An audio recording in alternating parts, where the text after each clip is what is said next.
जुल्मी जब जब जुल्म करेगा सत्ता के गलियारों से गूंज उठेगा इंकलाब के नारों से। जुल्मी जब जब जुल्म करेगा सत्ता के गलियारों से सपा सपा गूंज उठेगा इंकलाब के नारों से। जुल्मी जब जब जुल्म करेगा सत्ता के गलियारों से सपा सपा गूंज उठेगा इंकलाब के नारों से।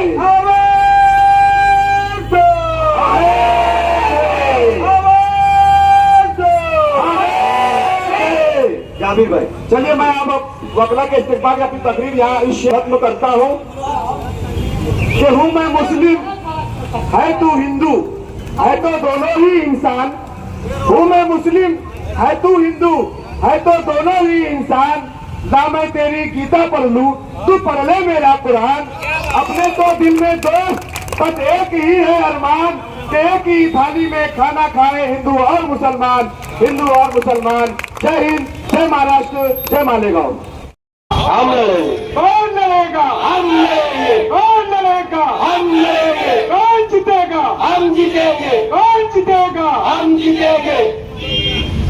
सारे जहां से अच्छा हम बुलबुले हैं इसकी, गुलशिता हमारा। ये मजहब नहीं सिखाता आपस में बैर रखना। हिंदी है हम वतन है हिंदुस्ता हमारा। हिंदुस्तान जिंदाबाद, हिंदुस्तान जिंदाबाद, हिंदुस्तान जिंदाबाद। लड़ेंगे। आज मर्द वो ख्वातीन का मुश्तरका इंसाफ धरना माइनॉरिटी डिफेंस कमेटी के ज़ेरे एहतमाम यहाँ आयोजन किया गया। अभी चिराग कांडीवाला साहब संविधान की बात बता रहे थे। मैं सिर्फ चंद बातों पर रोशनी डालने के लिए यहाँ खड़ा हुआ हूँ कि हम सुनते हैं कि इस देश की आजादी में किन किन लोगों का हाथ है, इस देश को आजाद करवाने में किन किन योद्धाओं का हाथ है, किन किन लोगों ने अपनी कुर्बानियां दी है। तो अगर हम दिल्ली गेट पर जब जाएंगे, इंडिया गेट पर जब जाएंगे दिल्ली के, तो वहाँ एक बड़ी फहरिस्त हमारे पुरखों की दिखाई देती है जो आज भी ये बात को साबित करती है कि इस देश की लड़ाई में सबसे बड़ा हिस्सा और सबसे बड़ा बलिदान अगर किसी ने दिया है तो वो हमने दिया है।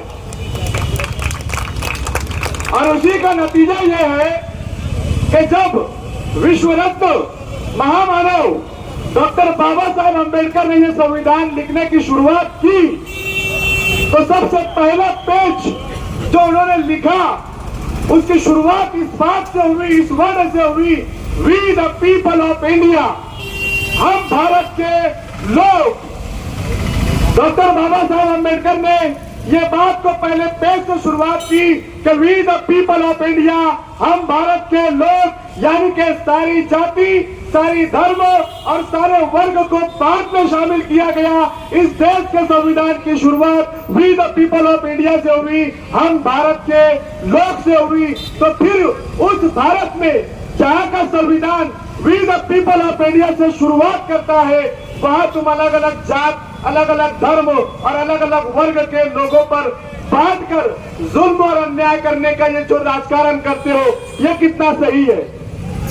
इसका मतलब यह है कि या तो तुम संविधान के उस फर्स्ट पेज को नहीं मानते जो we the people of India महामानव डॉक्टर बाबा साहब अम्बेडकर ने लिखा है, या फिर तुम अपना एक नया कानून बनाना चाहते हो। इस देश में हमारा वो इतिहास है कि इस देश को रामचंद्र गांधी जी को महात्मा गांधी का लक़ब मुसलमानों ने दिया। इस देश का तिरंगा, इस देश में हमारी शान है, हमारा अभिमान है, जिसे हम गर्व से उठाते हैं, सीने से लगाते हैं। इसकी रचना करने वाली सुरैया तैयब है जिसने इस तिरंगे का डिजाइन दिया। इनकलाब जिंदाबाद का नारा हमने दिया। इस देश में अंग्रेजों भारत छोड़ो का नारा हमने दिया। इस देश में सारे जहां से अच्छा हिंदुस्तान कहने वाला अल्लामा इकबाल जो हमने दिया, और उसके बावजूद तुम हम पर जुल्म करते हो। मालेगांव शहर जो माइनॉरिटी का शहर है, उसे बदनाम करने की कोशिश करते हो, साजिश करते हो। मुसलमानों में मुसलमानों की अक्सरियत है मालेगांव शहर में, इसलिए टारगेट करने की कोशिश करते हो। लेकिन याद रखना, मालेगांव शहर का इतिहास है, जब भारत का इतिहास लिखा जाता है तो मालेगांव के इतिहास के बिना, मालेगांव के इतिहास के बिना भारत का इतिहास मुकम्मल नहीं होता।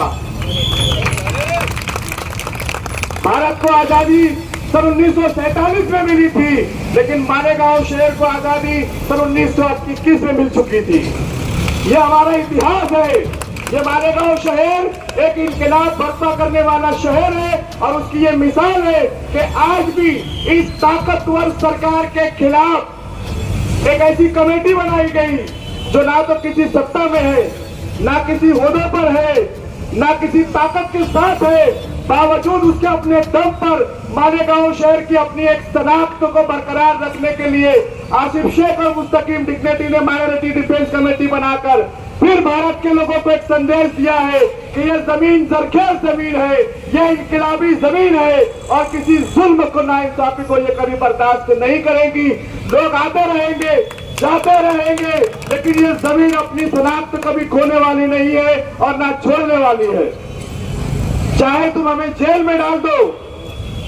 मुझे कन्हैया कुमार का एक नारा हमेशा याद रहता है कि जब तक तो चला रहेगा, जेल में आना जाना लगा रहेगा। जब तक तुम्हारी जेल में चला रहेगा, हमारे इन माइनॉरिटी डिफेंस कमेटी के ऐसे जियाने लोगों का जेल में आना जाना लगा रहेगा। तुम के जेल की सलाखों से डराते हो, कानून से डराते हो, पीसी की धाराओं से डराते हो। ये मालेगांव शहर है जो किसी से डरने और छपने वाला नहीं है। हम इंसाफ के लिए, न्याय के लिए डॉक्टर बाबा साहेब अम्बेडकर भीमराव के उस लिखे हुए संविधान के हिसाब से आज का ये धरना दे रहे हैं, आगे भी देते रहेंगे। मांझी में भी दिया गया है। हम ना कभी रुकेंगे, ना डरेंगे, ना छपेंगे और ना थकेंगे। लेकिन एक बात याद रख लेना, ये मालेगांव शहर है और हम अगर गांधी जी को मानते हैं तो हम भगत सिंह को भी मानते हैं। हम अगर गांधी जी के मार्ग से यहाँ बैठकर अगर आंदोलन कर रहे हैं तो हम भगत सिंह की विचारधारा को भी मानते हैं। अगर वक्त पड़ी तो हम भगत सिंह के नक्शे कदम पर भी चलने की कोशिश करेंगे। ये देश राम प्रसाद बिस्मिल के सपनों का देश है। ये देश शहीद अब्दुल हमीद के सपनों का देश है। ये देश भगत सिंह और अशफाकुल्लाह खान के सपनों का देश है, जिन्होंने अपनी जानों की कुर्बानी देकर इस देश को संवारा है। 200 साल तक अंग्रेजों ने यहाँ हुकूमत की और लोग ये समझते थे कि अब यहाँ से अंग्रेजों का राज कभी खत्म नहीं होगा। लेकिन उन शहीदों ने दिखा दिया कि ये देश हमेशा से आजाद है और आजाद रहेगा। हमारे जाने के बाद कुछ और अलग तरीके के मोड़ आएंगे, अलग तरीके की लड़ाइयां होगी। एक वक्त यह था कि इस देश से अंग्रेजों को भगाना था और एक वक्त यह है जहां से अंग्रेजों को, दलालों को, अंग्रेजों के चमचों को और अंग्रेजों के नक्शे कदम पर चलने वालों को भगाने का वक्त है। हमें और आप सबको जाति, धर्म से, वर्ग से ऊपर उठकर महामानव डॉक्टर बाबा साहेब अम्बेडकर के संविधान के उस फर्स्ट पेज पर अमल करना होगा, जिसमें मैंने पहले ही कहा, we the people of India, हम भारत के लोग, हमें एक साथ आने की जरूरत है। माइनॉरिटी डिफेंस कमेटी, जिसमें माइनॉरिटी में कई अलग अलग वर्ग आते हैं। माइनॉरिटी डिफेंस कमेटी सिर्फ मुसलमानों की नहीं है, वकला की तंजीम यहाँ पर में